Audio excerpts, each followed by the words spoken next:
Hey, what's going on everybody? Now today's video is a little different. I'll be showing you guys a breakdown of a recent basketball edit I had the privilege of working on. If you're somebody who needs edits on your own content, no matter if it's music videos, hype edits, sports edits, whatever, please reach out to me through my website or through my Instagram, and you might even end up getting featured on my channel. Now I'm excited for this one because it's unlike anything we've ever done before here on my channel, and I'm sure there will be plenty of ideas and effects that you'll take away from this tutorial that you can implement to sauce up your own edits.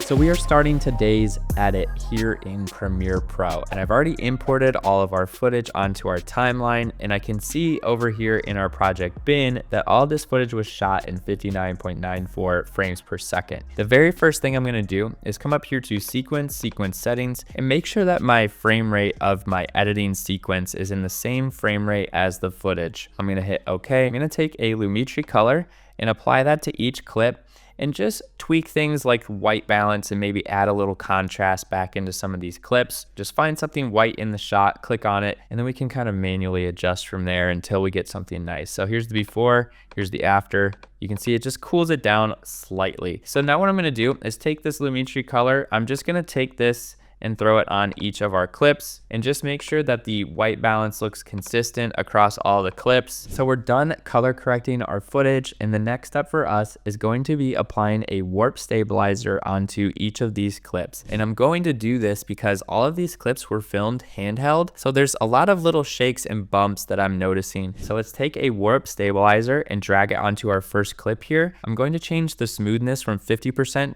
to something like 2%. I'm also going to drop the advanced tab down and check on detailed analysis. And now if we watch it back, we can see we get a pretty nice stable shot here. So what I'm gonna do now is just go down my timeline and apply a warp stabilizer to each of these clips. Now that we're done color correcting and adding warp stabilizer to each of our clips, what I'm going to do is actually export each one of these clips as a new file. And the reason I'm going to do this is because if I try to import this clip, for example, into After Effects, it's going to want to reanalyze our warp stabilizer. And that goes for every single clip we've applied it to. So what I'm going to do is actually export all of these clips out of Premiere Pro with the warp stabilizer already analyzed, bring them back into Premiere as new files. It'll be a lot easier for us to start adding VFX. So in order to export each one of these clips individually as a new file, I'm just going to highlight all my clips, come up here to Window Extensions, and we're going to use a plugin called Clips Exporter. This enables me to render out each one of these clips individually with the click of a button. So all I have to do with this plugin is come down here to Active Sequence and select it. Now what this is going to do is render each clip on my timeline as a new video file, which I can then re-import into my timeline. Now that Clip Exporter is finished exporting our footage, we're going to exit out. I'm going to locate all of the footage here on my desktop, and I can just start dragging these clips into my timeline. All of these new clips on video layer 2 now have the warp stabilizer and color correction baked into the footage, which is why you're not seeing them up here under effect controls. So this is going to save us some time and some computer processing. Move our original clips farther down the timeline. We're going to take our new exported clips and make them on video layer 1. Come up here to sequence settings and change our frame rate from 60 to 24. And this is just going to make our footage look more cinematic this way. The very next step in the process for me is finding a song. And I usually find most of my beats and songs on beatstars.com. It's also a way for me to support independent creators and music makers out there. And I find a lot of really good beats on this website compared to a lot of stock websites. But I actually just purchased this deal, 50 beats for $50. So we're going to download this pack of beats and just find a song in here that'll match the vibe.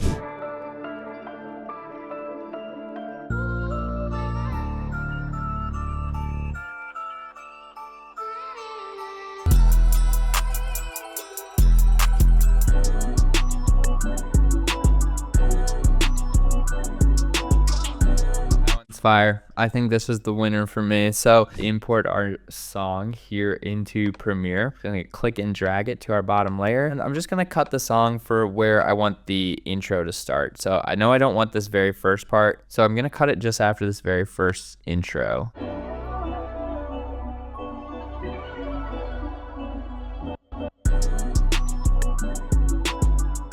We're just gonna make a cut here at the end too. So now we have a nice chunk of a song here that we can put on audio layer 2. And now what I'm gonna do is just sequence out all of this footage. Pretty much, what do I want the opening shot to be? What do I want the beef of this edit to look like? And what do I want the last shot or the banger to be? I'm just gonna review each of these shots right now. Basically figure out which one we wanna open with, which one we wanna close with. So for the opening shot, I'm thinking we'll use this one right here, the one-handed dunk. I mean, that's crazy. Let's go ahead and drag that here to the beginning. I think this alley-oop is a great one to end on, especially because we got him kind of like running back at the end there. So I think that could be a good ender. So because we started with a dunk clip, I'm thinking this would be a great secondary clip after the first dunk clip. It's him driving to the basket. I'm thinking clip number 3, we'll do some sort of 3-point shot here. Here's a good little step back right here. Step back 3 will be number 3. And we're just gonna keep going along here until we have our full edit kind of sequenced out how we want. Next up for us is gonna be adding some speed ramp effects into this edit. You don't see a lot of hype edits these days without some speed ramping. Take this clip of him driving to the basket, switching the ball to his left hand,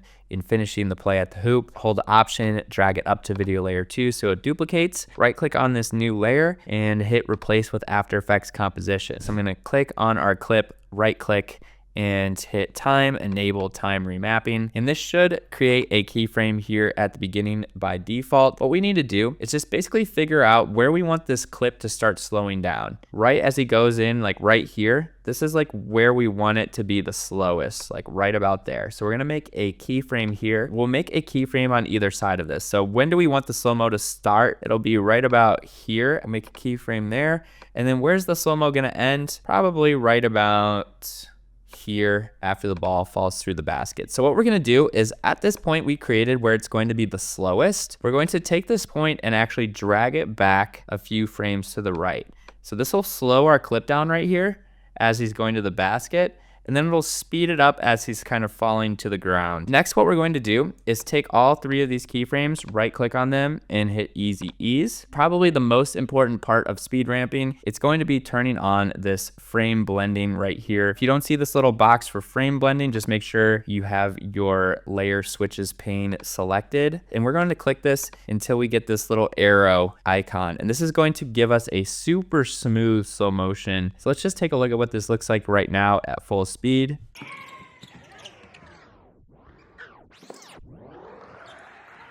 Might just keep that how it is, but I think right here it needs to speed up and stay sped up. You can see it kind of slows down there at the end a little bit. So what I'm going to do is right click on this ending keyframe. We're going to go to keyframe interpolation. We're going to change it from Bezier to linear. Pretty cool. I'd say the only thing is this might slow down just a little bit too much. If we move this to the left a little bit, let's see what that looks like. We can just right click on this very first keyframe, go to keyframe interpolation, change it to linear, hit OK. And that should only allow us to have the kind of that one slow motion effect in this clip.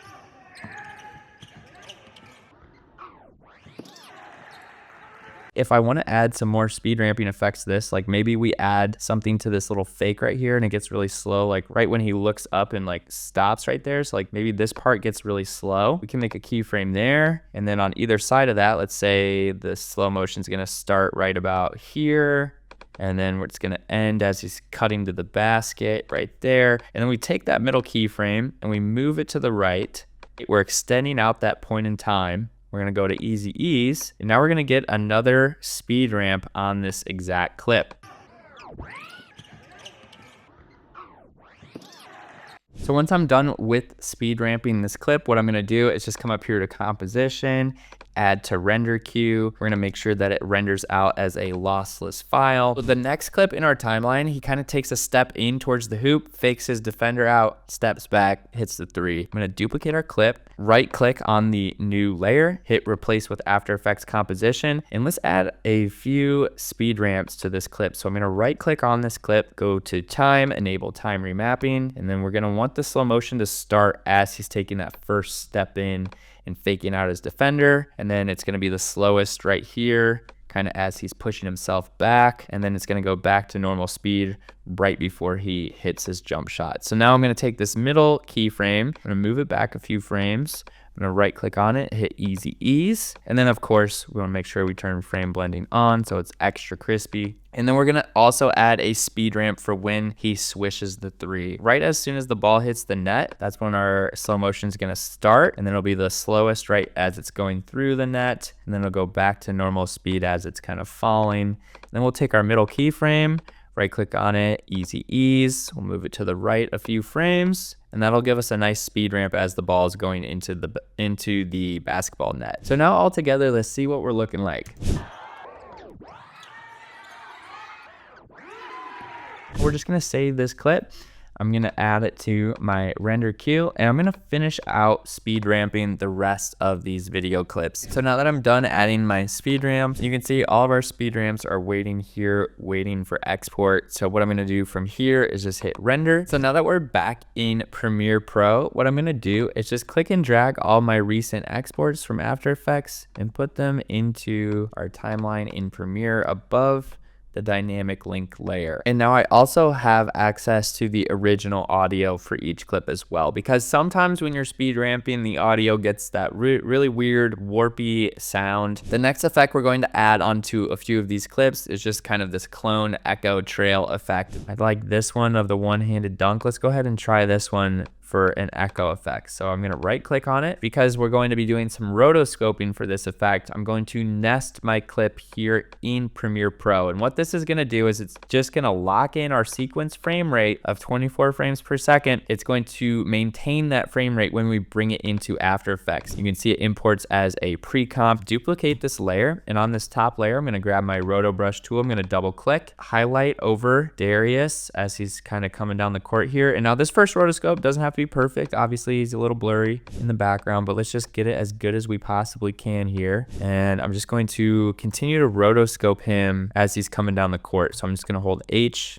drag my screen up a little bit, come back to my roto brush, make sure we still got a really nice rotoscope going here. You can see just gotta fix a few things every now and then. Now that we're done tracing out Darius, we're just gonna hit freeze. This is going to save our rotoscope so that we can then start applying this echo trail effect. Now that our rotoscope is frozen, what I'm gonna do is come up here to default, reset to saved layout. And now we are back here in our composition where I should be able to see 1, our rotoscope layer here, and then 2, the background layer. What I'm gonna do with our rotoscope layer is hit Command D to duplicate it. I'm gonna go to Effects and Presets. I'm gonna look up an effect called Echo, and I'm going to throw that onto our middle layer. To increase the number of echoes, we're gonna go up to 8. I'm gonna make the starting intensity a 0.9, which is kind of like 90% opacity. And then towards the very end, which will be kind of like the latest clones, those will be 0.6. So that'll be like 60% opacity. And now you can play around with this until you get one that you like. Take a Gaussian blur,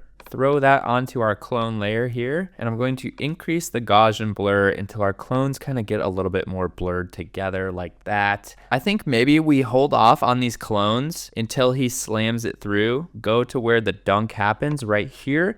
And what I'm gonna do is hold Command Shift D on our clone layer. I'm just gonna delete the front half of that. With our rotoscope layer selected at this point, I'm going to hold Command Shift D, and on this rotoscope layer, I'm going to apply a plugin called Deep Glow. Can increase the radius and exposure so it's pretty bright. And what I'm gonna do is make a keyframe for radius and exposure, and we'll keyframe it there. And then when he's kind of at the bottom of his fall from the hoop, like right about there, we'll make the exposure at 0. And so like when he slams it through, it's going to get really bright, and then the clones are gonna happen. So boom, there's the clones, and then he's just gonna kind of fall to the ground like that. So now all together we're getting this. So now I'm going to take a few more clips and I'm going to add this echo trail effect onto him. I think this one with him dunking would be cool. Let's duplicate this layer by holding Option, right click, and remember to nest because we're going to do some rotoscoping. Lock in our frame rate from Premiere, right click, and replace with After Effects composition. And now on this one, I kind of have a couple different quick ideas. So let's go ahead and knock the rotoscope out of the way first. All right, now that we're done rotoscoping him on this layer right here, what I'm gonna do is the same thing. I'm gonna hold Command D, To duplicate it, throw on another echo effect. So let's throw that on there. Let's do the same thing we did before. 8 echoes, start at a 0.9. This time we'll do decay at maybe like a 0.7, change it to screen, and we're looking pretty good. So you can see those echoes. Let's throw a Gaussian blur onto this clone layer as well. Let's turn up the blur. I'm going to turn off the other 2 layers so I can see this layer a little bit better. And let's throw on a Lumetri color onto our clone layers. So that's gonna be our middle layer. And what I'm gonna do is drop down the basic correction. Let's turn the temperature pretty far up. Let's turn the saturation up, and then we can mess with the tint. And I'm trying to go for this kind of like deep red color, like right about there. Let's turn the background layer back on and the clone layer. And then you can see we have this really cool looking kind of red echo trail coming off of them. I think what I'm going to do is actually turn the Gaussian blur up a little bit more. We can try and just do a vertical blur. I kind of want it to fade in. So what I'm going to do with our clone layer is hit T. I'm going to pull up opacity. So I'm going to make a keyframe for 100% opacity when I want it to be 100%, which is pretty much right when he's dunking. And then towards the beginning, I'm gonna make this a 0. So the clones are just gonna kind of slowly fade in over time. And then as he's kind of running back down the court, I'm gonna have it go back down to 0 as well. He gets like these red clones as he's going in for the points, boom. And then we're right back out. One more thing I'm gonna add to this, just like the last one, is just a deep glow effect right here on our top clone layer. So I'm just gonna hold Command-Shift-D. If you don't have deep glow, you can use any other glow. I know After Effects has a built-in glow. Turn up exposure and radius.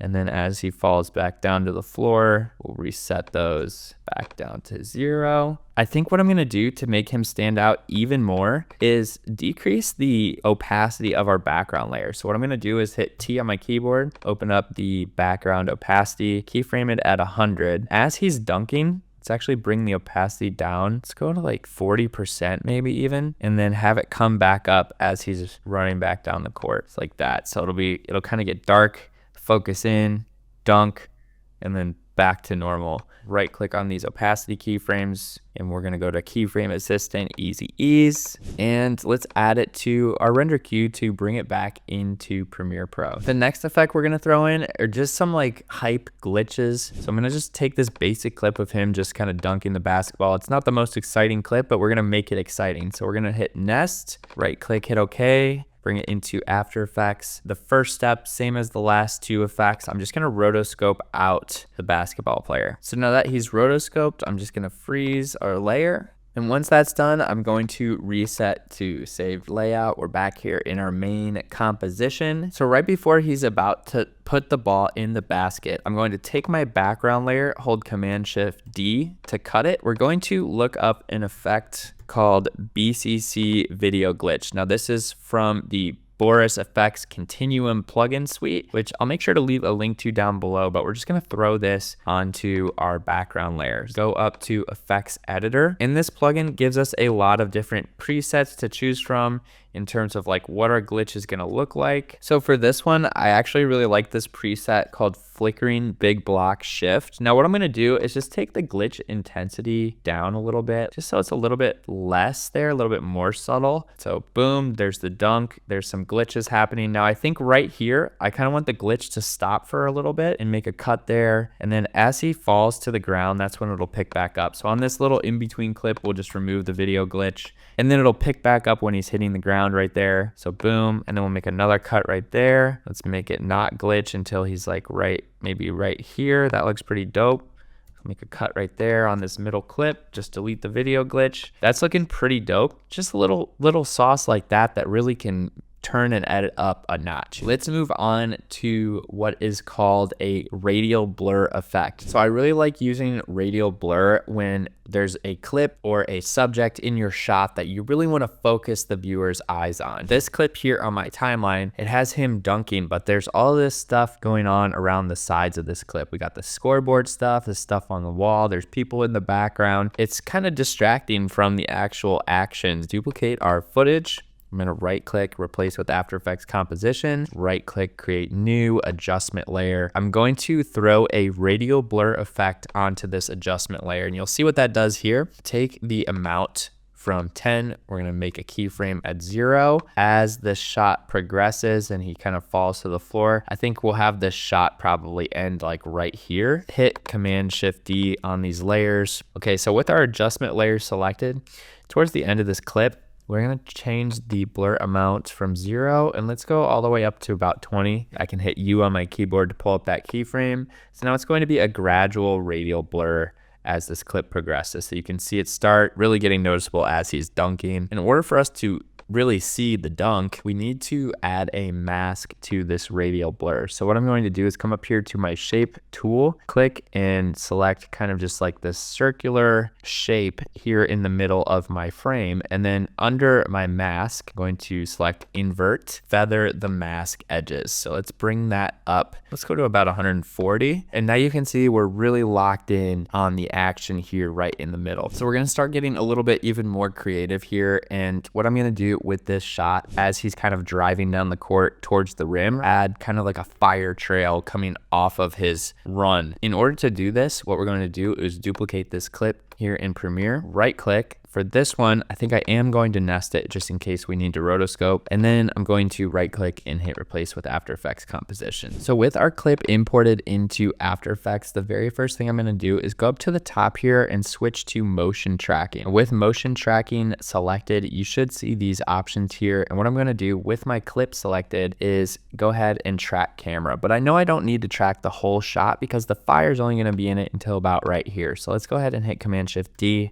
That's when you're going to stop seeing the fire coming out of his run. So we really only have to motion track this first chunk of clip. So let's go ahead and with our first chunk selected, we'll go ahead and select track camera. Let's go ahead and take some of these track points, for example. So let's click on 3 track points here, holding shift.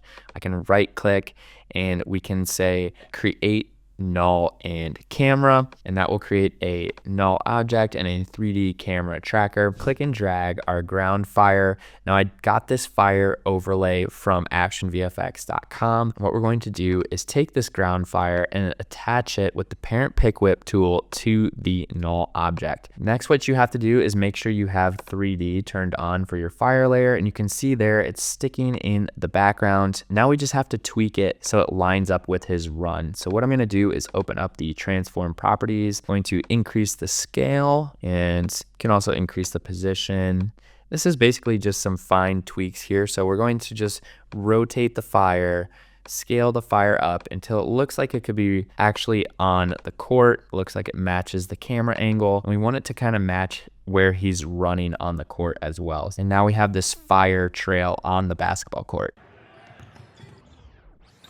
So pretty cool, but now I want it to kind of reveal itself as he's running down the court. With this fire layer selected, we're going to click on our default tab. So here in my effects and presets, I'm going to find an effect called linear wipe. And I'm going to throw that onto our fire layer. Now I'm going to change the transition completion until we can see kind of this nice edge with the fire. And then I'm just going to feather it to my liking. So let's just add a little feather there, bump it up to about 90. And now we're just going to time this up with his run. We can see that it starts on the left and we need it to start on the right. So we're just going to change the wipe angle from -90 to 90. And that should give us that nice starting point. So now you can see that we can keyframe this as he's running down the court. So let's start it right here and we'll go ahead and let it make a keyframe there. We'll hit U to open up our keyframes for transition completion. And then as he's running down the court, we'll just make a few keyframes coming off the back foot there. Move a little bit farther, maybe right about here. We'll make it so it's like right up against him right there. And then all the way to the end, just make sure that we keep tweaking it as he's running. And now as he's running down the court, you get this fire kind of like coming out of his feet. So at this point, I'm just gonna hit Command S, save this, add it back to my render queue. So one of the last things I'm going to do in After Effects is just add some typography. So I'm going to take this speed ramp clip right here where it's really slow as he's kind of winding up his shot right here from 3-point. We're going to put the words locked in behind him. So what I'm going to do is right click on this video clip. I'm going to hit nest because we're going to do a little rotoscoping, and I'm going to select replace with After Effects composition. Let's duplicate our layers here and let's just figure out where we want the words locked in to start happening. So probably right around here. So I'm just going to take our top layer and hit Command-Shift-D. That's going to be where the words start, and then they're going to end right as he's kind of releasing the ball. So we'll hit Command-Shift-D there, and this will be our rotoscope. So from here with this little chunk of clip, what I'm going to do is just do a little rotoscope on the basketball player. All right, now we have our background layer and our rotoscope layer, and we're going to put the text in between those two layers. So what I'm going to do is right click and create new text. I'm going to write locked right here, and then let's see, we just make it like heavy italic. That looks cool. And then I'll do the same thing. I'll duplicate that layer, put in, and then we'll move the word in down so we can kind of see it a little bit better. Chop the text layers so that there's not all that excess on the front and the back. Move our text layers below our rotoscope layer. So now they're right there behind him. That's looking pretty cool. From here, what I'm going to do is hit T on both my layers. I'm going to change the opacity from 100 here at the beginning to 0. I'm going to move the 100 over here towards the middle for a little bit, and then we'll make a new keyframe on 100. And then at the end, we'll fade back down to 0. It's going to be at this beginning point where locked in is going to appear. I want locked to show first. Chop the in, move that down a little bit, just adjusting the keyframes a little bit. So it's going to be locked first, and then in is going to appear after. And what I'm actually going to do is just keyframe the position of both these layers. So I'm just going to highlight both layers. I'm going to hit P. We're going to make a keyframe there for position. We can start them both down a little bit, and then as the clip moves on, they will rise up. And so the words now are going to be kind of moving up behind him. So you can see that there. Looks pretty cool. We can actually have them moving at different speeds. So let's just move the keyframe for in back a little bit. From here, what I'm going to do is apply a deep glow onto each word layer, and I'll copy paste that same onto the other text layer as well. To kind of finish things off and really smooth things out, I'm just going to turn motion blur for both of those layers on. And then I always like to put a sapphire flicker plugin on all my texts. Just kind of makes everything flicker a little bit. Going to make the background opacity change from 100, and then as he's kind of taking a shot, we'll take this down. Now we got to make sure that transparency is turned off. Take it down right about to 30, and then back all the way up at the end to 100.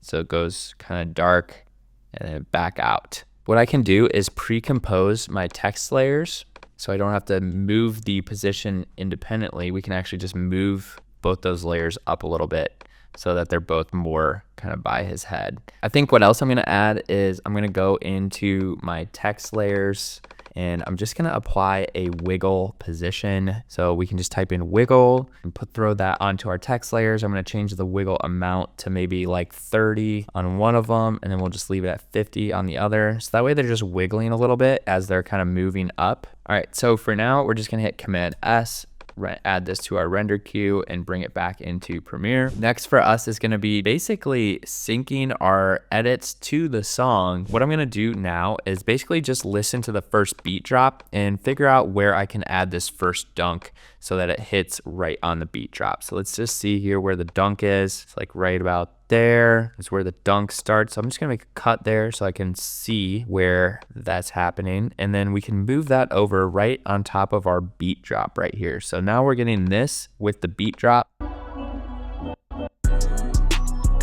So let's watch that one more time.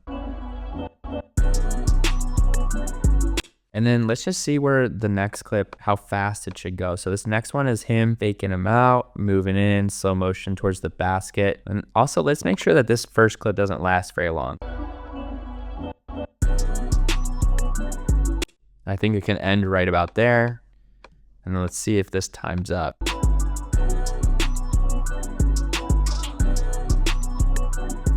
Honestly, that looks really good. So let's just leave that. And then we'll start the next clip on the beat drop right here. Ooh, you see how that basketball kind of hits the ground right on the beat? That's looking sweet. We'll cut it right there. Move the next one in. I'm just gonna go down the rest of my timeline and just cut and line everything up to the beat. All right, now that we have our clips timed up with the music, we're just gonna take some time and add some smaller effects that will really tie our edit in together. So the first thing I'm gonna do is take a transform effect and throw this onto some of my clips. So this very first clip that we threw it on, we're gonna make a keyframe for position and scale. We're gonna start this effect kind of right before he's going up for the dunk. And what this is going to do is just going to add a little zoom on this clip. So let's just zoom it in here a little bit. Let's move the position down a little bit. You can see we're zooming in on the dunk. And then as he lands and it comes back out, we'll reset the properties so it goes back to the original value. Okay, so this will be a quick zoom in effect and then back out to the original camera value. So what we're going to do with these middle keyframes is right click on them and go to Bezier. That way it eases in and eases out for the zoom effect. Now what we can do here on the end as well is just do an ease in, and on these first keyframes here we can do a little ease out. And now whenever you use a transform effect on your clips, it's important that you just turn up the shutter angle. This is going to add a little motion blur with the camera zoom itself. On this next clip, we're going to do something similar. We're going to take another transform, and this time we're just going to make a scale in position keyframe here, kind of towards when he's pump faking the defender. So he's pump faking right there, and then he's cutting to the basket. But here in the beginning, I wanted to start zoomed in on him. So you can see Premiere kind of glitches out a little bit. You know, just gotta kind of get used to it. Sometimes effects get a little buggy, and that's just part of being a video editor. It's kind of just rolling with the punches a little bit. Now what I'm gonna do is just finish adding some zoom ins and outs on the rest of my timeline. Now that we're done adding camera zooms, what we're gonna do next is add some flicker effects to certain parts of this video. Take this layup for example. It's a slow motion clip as he's going in for the basket, and what flicker is going to do is it's just going to make things a little bit more engaging to the viewer's eye. So what we're going to do is just take a sapphire flicker and throw it onto our clip, load a preset here in Premiere Pro, and we can just figure out which flicker is going to look the best. I'm really liking this lightning preset. Let's just see what this looks like in our timeline. So I'm just going to select it and hit load. Sweet. Let's check that out one more time. Take the same flicker effect and apply it to the point after he lands as well. So like right there, I'll just throw it on the rest of this clip as well. Instead of it being super dramatic at the end here, we'll just take a more chill preset. This default one is a little bit more chill, a little bit less noticeable, but I like having the flicker on this clip. So I'm just gonna finish adding this sapphire flicker effect down the rest of my timeline. What I'm gonna do now is start working on the transitions, and to do some of these transitions, I'm gonna be using my preset pack called Blueprints, which you can get in the link down below. It's just honestly such an easy way to add sauce to your edits. Let's just take this first clip, for example. He lands after the dunk and he's just kind of moving back down the court, and then you have this next clip right here with the pump fake. Let's add a little transition in between both those clips. I'm going to go to the cut in between both clips. I'm going to hold shift, go to the left once and make a cut there. I'm going to hold shift, go to the right twice and make a cut there. I'm going to take both of these new clips, and of course I'm going to unlink them from the audio, and then I'm going to right click on them and nest.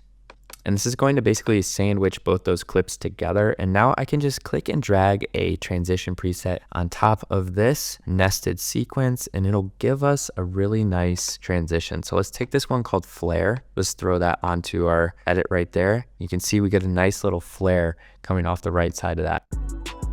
So that looks pretty good. Let's maybe try one or two more before we settle on that one. So let's try this one, Clean Flash. That one looks pretty good too. Let's try this flicker one, just see what that looks like. Let's just roll with the flash. So let's go with Clean Flash. And what I'm gonna do from this point on is just kind of add some more transition presets to this edit in places like this, where he's kind of just jogging back down the court and the next clip hasn't started yet. So I'm just gonna go to the left 5 frames here, go to the right 5 frames here, unlink both these clips, and then we'll nest them together, and then we'll just add a transition preset on top. Let's go with the strobe slide. Let's throw that one onto this clip as well. So you can see how clean that is. That looks so good. And once you start adding in some of these transition presets, it's like butter, man. It's like everything just feels more seamless. For this next example, I'm going to be using a transition preset from my glitch pack, which you can also find on my website. This has got a bunch of glitch transition presets in here. So let's just take one of these glitches. Let's try this one, scan glitch, and throw it onto this nested sequence. And the reason I wanted a glitch transition preset is because this clip right here has a glitch effect happening. So now we get this really cool glitch transition into this clip with the glitch happening in the background. So if you're interested in checking out some transition presets for Premiere Pro, saving yourself some time and adding some sauce to your next video, make sure to go check out ventrivisuals.com in the description down below. So let's just finish adding the rest of these transitions into this video. All right, now that I'm done adding in some transition presets to my video, what I'm going to do is create a new item, make an adjustment layer, and bring it onto my timeline. I'm going to cut this adjustment layer so it's only about 5 frames long. And then what I'm going to do at the very beginning of this adjustment layer is go to an effect called levels, and I'm going to throw a levels onto this adjustment layer. Here in the beginning, we're going to make a keyframe for the white input level. Let's just bring this way down here, and you can see we're getting this really bright effect.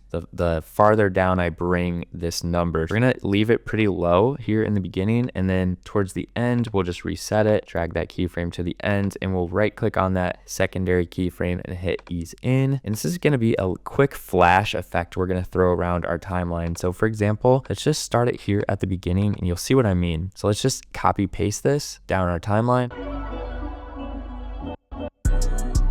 Now, if you want to, you can even throw it on top of your clips and not use it as a transition. So like right here as he's dunking, we can throw a little flash onto that. Pretty cool. So I'm just going to throw more of these adjustment layer flashes down my timeline during high impact points of this video. We just finished adding some flash effects to this video. Now let's make a new adjustment layer and let's kind of do the same thing we did with the flash effects, except this time we're going to make some blur effects. So I just took 3 frames there of my adjustment layer. What I'm going to do is find a directional blur in my effects panel, throw that onto my adjustment layer. We're going to increase the blur length here quite a bit. Let's go about 80, and then let's change the direction so it's slightly diagonal. And we're just going to add this on some of the bass hits of the song. You want to make sure that you keyframe blur length. So here in the beginning, it's like the most, and then 3 frames in, it goes back down to 0. So it's just a really quick blur like this, like right there. And we can start throwing this on top of some of those bass hits, like right there. That sounds and looks pretty dope. Let's check that out one more time. So let's just throw some of these shake effects down our timeline. Next, what I'm going to do is take an adjustment layer and just apply it on a video layer above all of my footage, and we're going to drag it out all the way. So what I'm going to do is take a Lumetri color, throw it on this layer. Let's just open up the creative tab and let's just scroll through some of these LUTs. So I'm liking this one, SL Clean Codec B Soft. And if I zoom in here, this is with it on, this is with it off, this is with it on. So it just kind of adds a little contrast, a little bit more saturation. Apply a small amount of vignette around the edges. So really the final piece of the puzzle for hype edits like this is to mix your audio together. So what I'm gonna do right now is actually mute our audio track of the music, and we're gonna make sure that we can hear the actual audio from the footage in these video clips. So let's just go ahead and unmute this top layer for now. Let's just listen to it back. Let's just hear what this audio sounds like.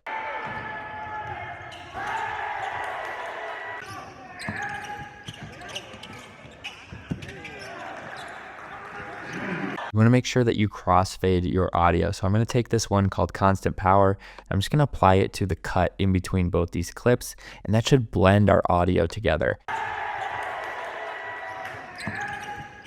So you can hear how that's just way more seamless that way. You can still hear the people cheering in the background even as the next clip starts. I've got crossfades in between all of my clips. What I can do now with all this audio that I'm not using is basically just right click, make sure that it's unlinked from their video clips, and delete this unused audio. Here on audio track 1, what I'm going to do is go to Window, Workspaces, and go to Audio. Now here in the audio workspace, we're going to find the audio track mixer. What I'm going to do with audio 1, which is right here, is just bring the level down because I don't want it to be louder than the music. I want it to be kind of just a subtle detail that you notice, especially because we're going to add a few sound effects into this edit as well. We're kind of giving space for all the other things that you're hearing in this edit. Next, I'm just going to go through my edit and hit M on my keyboard to make a marker whenever I think there's a good chance that I can use a sound effect. All right, guys, so I've got my markers placed here on my timeline. This one right here, I'm just looking for like an impact of some kind. This one right here, we're gonna have like some kind of shine effect for the transition. This one right here, we're going to have the ball going through the net. So these are like sound effects that I'm going to be looking for on envadoelements.com. When I go to the website, I can just switch to sound effects and we can look up something like basketball net.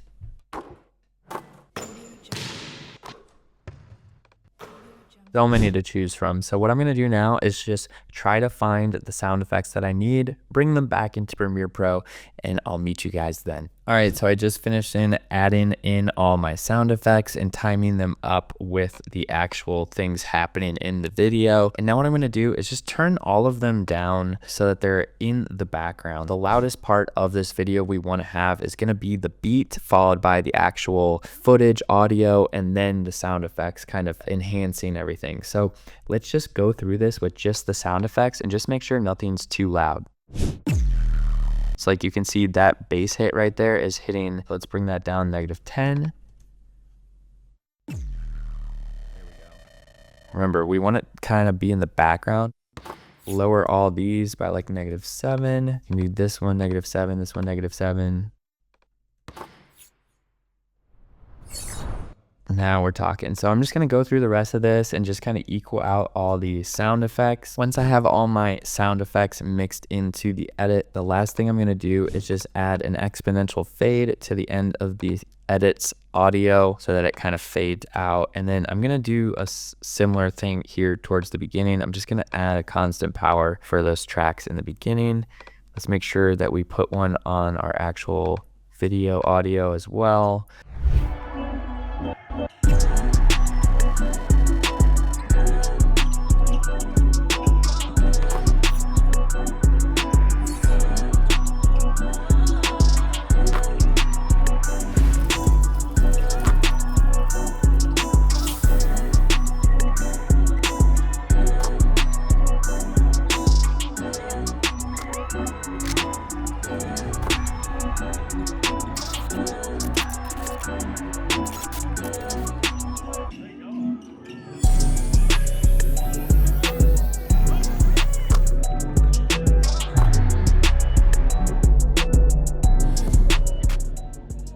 Hey, I hope you guys enjoyed today's editing breakdown. I know I had a ton of fun working on this video, and I honestly can't wait for you guys to send me some more stuff to work on, man. It's been an awesome experience collaborating with this community. So feel free to reach out to me on Instagram or through my website. In the meantime, if you're an editor looking to add some extra sauce to your next edit, make sure to check out my website in the description down below, and comment below any questions or ideas that you might have for the channel, and I look forward to hanging out with you guys again. Until next time, I'm Jake Venner. Peace out.